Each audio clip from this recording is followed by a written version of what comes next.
بگو چنل منو سابسکرایب کنید. نمیتونم بگم چنل منو سابسکرایب کنید. نمیتونم سابسکرایب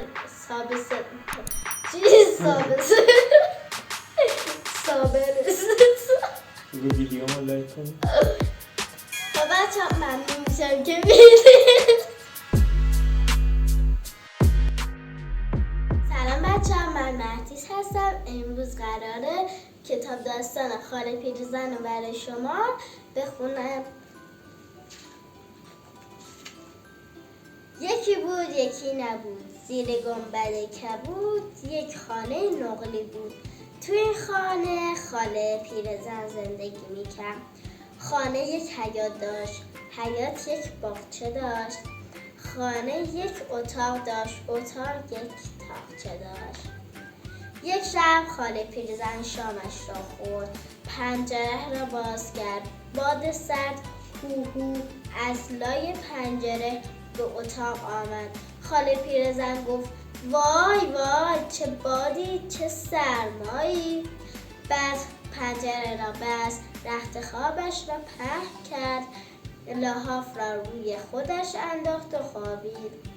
ولی هنوز چشمش بسته نشده بود که صدای شنید. تق و تق و تق. خاله پیرزن از زیر لحاف بیرون آمد، در را باز کرد. پشت در یک گنجشک بود.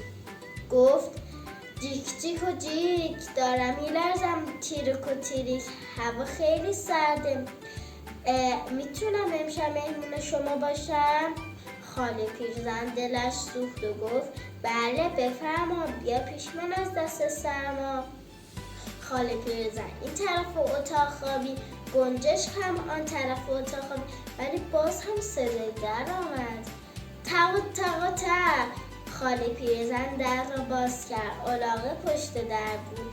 الاغه گفت ارو ارو ار، منم در پشت در، هوا خیلی سرده، میتونم امشب مهمون شما باشم؟ خاله پیرزن گفت بله بفرما، بیا پیش من از دست سرما. خاله پیرزن این طرف اتاق خوابید، گنجش الاغه هم آن طرف اتاق خوابیدن، ولی باز صدای در آمد. تق و تق و تق. خاله پیرزن در را باز کرد. مرغ پشت در بود. مرغ گفت قد قد و قادا، سلام به شما، هوا خیلی سرده، میتونم امشب مهمون شما باشم؟ خاله پیرزن گفت بله بفرما، بیا پیش من از دست سرما. خاله پیرزن این طرف اتاق خوابید، گنجش الاغه مرغ هم آن طرف اتاق خوابیدن، ولی باز هم صدای در آمد. تق و تق و تق. خاله پیرزن در را باز کرد. کلاغه پشت در بود. کلاغه گفت خاله قارقارم، جایی ندارم، هوا خیلی سرده، میتونم امشب مهمون شما باشم؟ خاله پیرزن گفت بله بفرما، بیا پیش من از دست سرما. خاله پیرزن این طرف اتاق خوابید، گنجش الاغه مرغ و کلاغه هم آن طرف اتاق خوابیدن، ولی باز هم صدای در آمد. تق و تق و تق. خاله پیرزن در را باز کرد. سگه پشت در بود. سگه گفت واقا واقا واق، چه گرم اتاق، هوا خیلی سرده، میتونم امشب مهمون شما باشم؟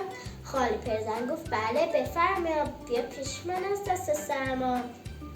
خاله پیرزن این طرف اتاق خوابید، گنجش الاغه مرغ کلاغه سگه هم آن طرف اتاق خوابیدن، ولی دیگر صدای در نیامد. صبح شد. خاله پیرزن با شنیدن سر و صدا از خواب پرید. دید خانه‌اش خیلی شلوغ شده، از پیش گنجشک رفت و گفت صبح شده دیگه، بالت را باز کن و زودی پرواز کن. گنجشک با قصه گفت من که جیک جیک میکنم برات، تخم کوچکی میذارم برات، بذارم برم؟ خاله پیرزن گفت نه خاله جون، تو اینجا بمون. خاله پیرزن پیش کلاغه رفت و گفت صبح شده دیگه خاله قارقاری، زود پاشو برو، تو که بیداری. کلاغه گفت من که قارقار میکنم برات، همه رو بیدار میکنم برات، بذارم برم؟ خاله پیرزن گفت نه قارقاری جون، تو هم اینجا بمون. خاله پیرزن پیش مرغ رفت و گفت صبح شده دیگه خانم قدقدا، وقت رفتنم، پس برو شما. مرغ گفت من که هی میگم قدقدا میذارم برای توپای طلا، بذارم برم؟ خاله پیرزن گفت نه قدقدا جون، تو هم اینجا بمون. خاله پیرزن پیش الاغه رفت و گفت صبح شده دیگه، زود بدو از اینجا برو. الاغه گفت من که ار میکنم برات، همه رو خبر میکنم برات، بذارم برم؟ خاله پیرزن گفت نه الاغه جون، تو هم اینجا بمون.